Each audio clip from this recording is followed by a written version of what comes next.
बहन एक चर्चा गीत गा रही हूँ, अच्छा लगा लाइक सब्सक्राइब शेयर करना, कमेंट में बताना कैसा लगा। गौरा चली जाबू नैहरवा हमारा गाम नाइखे, गौरा चली जाबू नैहरवा हमारा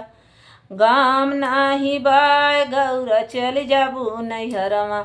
तू हरे नैहरवा गौरा कोठवा अटरिया, तू हरे नैहरवा गौरा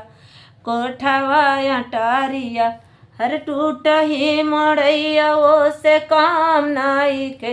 हाँ टूट ही मड़ैया ओ से काम नाइखे, गौरा चल जाबू नैहरवा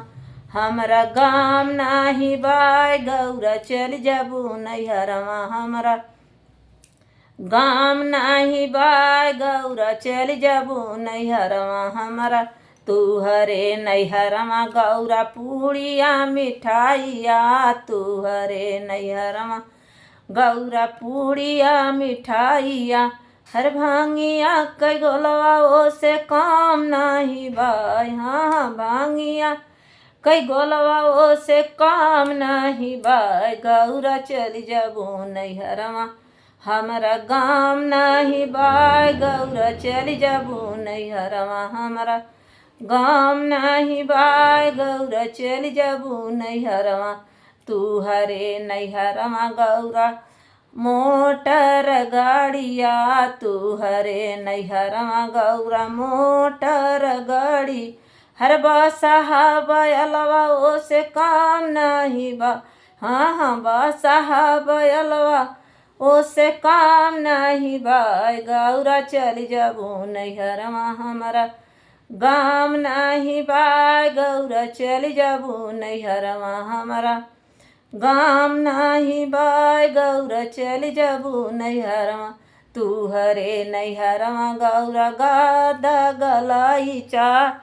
तू हरे नैहरवा गौरा गादा गलाई, हर मिर्गा कछलवा ओ से काम नाही बा, हाँ मिर्गा कछलवा से काम नाही बाय, गौरा चली जाबू नैहरवा हमारा गाम नाही बाय, गौरा चली जाबू नैहरवा हमारा गाम ना बाय, गौरा चली जाबू नैहरवा तू हरे नैहरवा गौरा साखिया सहेलार, तू हरे नैहरवा गौरा साखी सहेल, हर भूतवा परतवा ओ से काम नाही बाय, हाँ भूतवा परतवा ओ से काम नाही बाय, गौरा चली जाबू नैहरवा हमारा गाम नाही बाय, गौरा चली जाबू नैहरवा हमारा गाम नाही बाय, गौरा चली जाबू नैहरवा हमारा